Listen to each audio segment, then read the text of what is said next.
One where, of course, it was a two-day conference with open meeting laws, personnel issues, understanding common liability issues, public school finance, public records, education law. We discussed policy development, parliamentary procedures, and board development and training.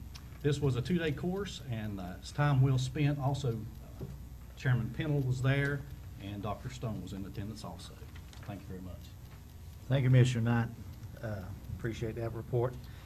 Next, we have Mrs. Dottie Darcy, who's going to report on the National School Board Association 40th Annual Federal Relations Network Legislative Conference. And Dottie, we do appreciate your representing us in that. If you would share some thoughts and some things that y'all did. Well, two weeks ago, I was in Washington, D.C. with about 700 other school board members from across the nation. I've been doing this for several years now, and I'm always very indebted to Dr. Burns, Dr. Johnson, Ms. Miller, this year Mrs. Branch, help provide me with up-to-date information to use when on our day on Capitol Hill we talk with our elected representatives. What they do is spend some time on crucial issues, and the main issues we addressed this year were the sequestration of funds and reauthorizing ESEA. Sometimes when you're in Washington talking to members of Congress, unfortunately, you may be somewhat more successful talking to the wall over there. They have their own agenda. It was made pretty clear to us by the speakers in our Sunday and Monday meetings. There's a high level of concern that sequestration may occur. We also got this feeling from Senator Burr. I don't know if Dr. Stone was there at a different conference at a different hotel, and he had a different meeting schedule with all the members of Congress, so we never saw each other, but we were there at the same time. But Senator Burr indicated to us that he thought that was a very realistic possibility. We made it very clear to them what the costs of some of these federal programs are, as far as there are federal mandates about what we have to do, particularly when it regards children with handicaps, and also, there are just increasing numbers of federal regulations about what we have to do, when we have to do it, how we have to do it. And these come largely unfunded. And they keep increasing the number of regulations. They haven't increased the funding. Congress actually passed IDEA it's been more than 35 years ago, and at that time they promised that they would fund 40% of the excess cost of educating our special needs children. The highest they've ever gotten has been 20%. Right now it's a little over 16%.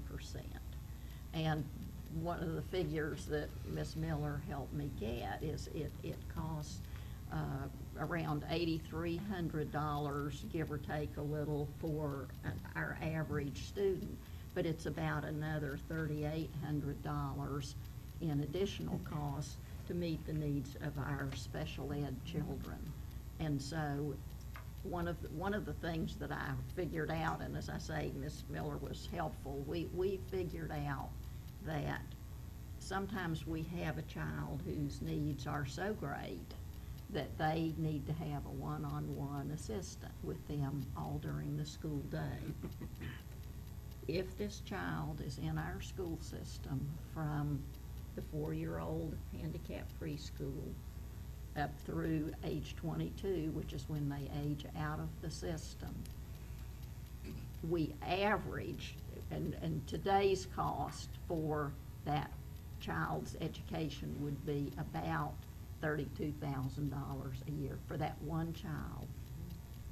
For the whole 18 years, if we assume that was the average, would be $576,000. it's helpful to try and shock these people in Washington because they don't realize the tremendous costs that we incur as we try to meet the needs of all of our children.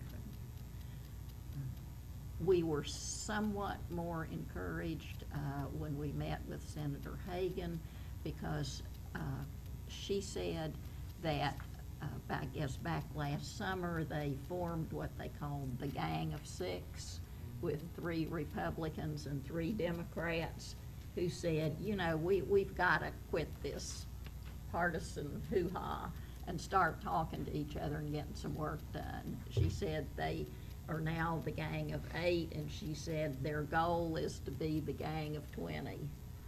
And so there are folks there that are attempting to get together and solve this problem.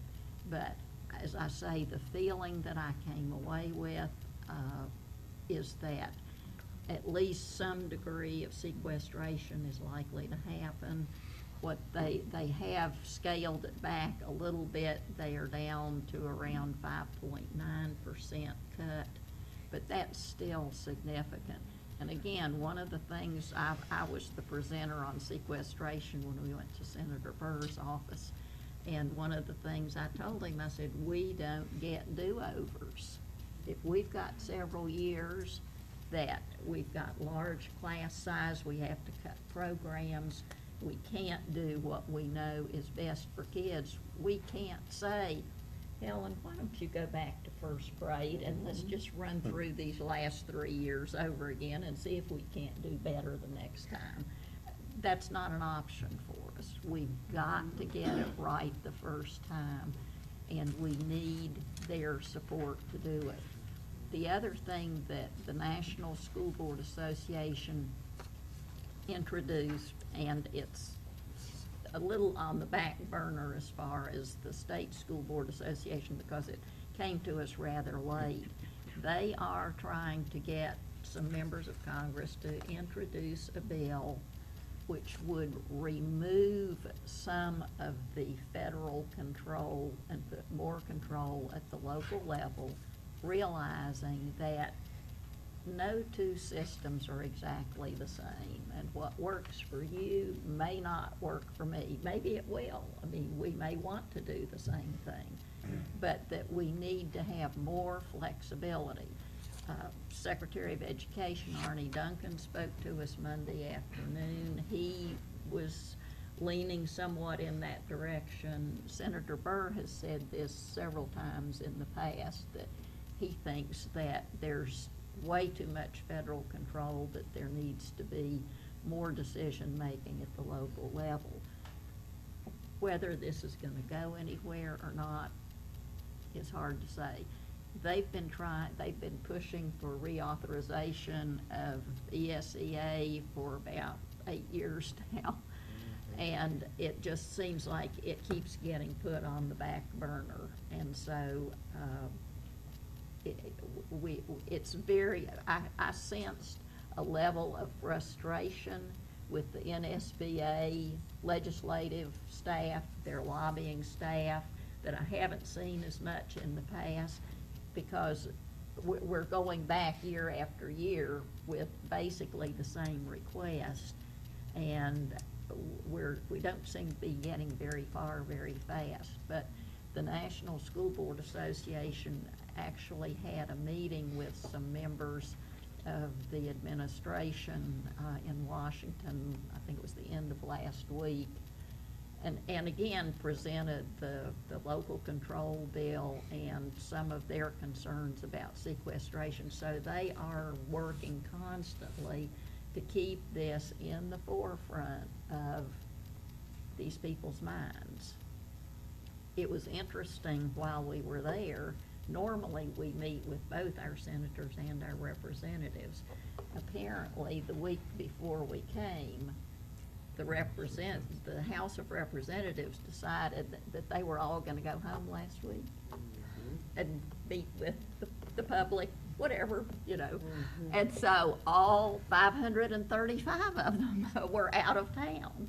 So we did meet with their staff members, And some of them, I think you said you also met with our new Mark Meadows. representative for this western district is Mark Meadows, and his legislative assistant, Philip. Something. Yeah, I was gonna say, but he. Something's probably not his real last name, but it's. Right, so. But the interesting thing about him, Dottie, is that he came from another office, and he doesn't even know he has never been to North Carolina. Right. But he does have worked- some education experience. Right, he was the education liaison for a representative from Utah. So at least he understands something about education. We have invited him to come to North Carolina and check out the scenery and so forth. Yeah. But, need we, more as I say, we did meet with staff from all of these offices, but unfortunately, we're not able, although actually last week, Mark Meadows held a town meeting, and Tim, I think you were there, and I was there and did take the opportunity to speak to him briefly. And we do leave, as I say, I compiled the information that our staff gave me, wrote it up, and left copies with all these staff people, so that I hope as they're trying to make decisions on things that they will look at these things. And as I say, I try to use big numbers because I think that gets, when they're talking about billions of dollars, you've got to use big numbers to get their attention. So I do appreciate the help that you all gave me in preparing for this. And as I say, we just keep working at it. Dottie, I'll just add one quick thing to that. I had two observations from that trip to Washington, D.C. One is that sequestration is coming. We might as well prepare for it for the 2013-2014 year. And the other is that Washington's broken. It is absolutely broken up there. They have no cooperation or anything of any kind. It's really broken. Thank you, Mrs. Darcy, for the report and for representing us in Washington, and Dr. Stone as well. Dr. Stone, I'll turn it over to you. Very quickly, we have three things I want to mention to you. One is next Monday, I want to remind board members that we are having the school improvement plan presentations. That starts at 2 o'clock. And if you'll please get here about 1:45, we'll do a quick little overview, and then at 5 o'clock it should be over. And then that's next Monday. And then I sent you an email today. The North Carolina School Boards Association would like for school boards en masse to go to Raleigh sometime in February or March and meet with the representatives as we try to pursue a public school agenda. And there are two dates I'd like for you to look at your calendars and see if that's something we might want to go up as a group. And that's February the 26th, which is a Tuesday, or Wednesday, February the 27th. We'll follow through with an email or phone conversation to you about one of those dates. I thought we may get a band, go up, have some opportunity to have some FaceTime with our elected officials in Raleigh. And the last thing is in your packet, you have, in the little packet that Kathy put in front of you, you have a brochure from the North Carolina New Schools Project, and they devoted this entire case study to our early college, and quite nice little study, and comparing the early college experience for Amelia at the very front about her full scholarship to Princeton. And actually, if you look at it, I thought maybe we'd just have the first page, but the entire thing is devoted to our early college and the success that students are getting there. So, and this goes across the state. So we appreciate the New Schools Project for that. Very good, very good. Thank you, Dr. Stone. Next on the agenda is some announcements. Our next regular board meeting will be here at the Education Center at 6 o'clock on March the 11th. And keep in mind that we have a work session scheduled on March the 25th. And Anybody has topics? And that will be at West Caldwell High School, starting at 3 o'clock. And if anyone on the board has any topics that they want to include on the work session, if you'll just let Kathy, Dr. Stone, and myself know, we'll be happy to include those.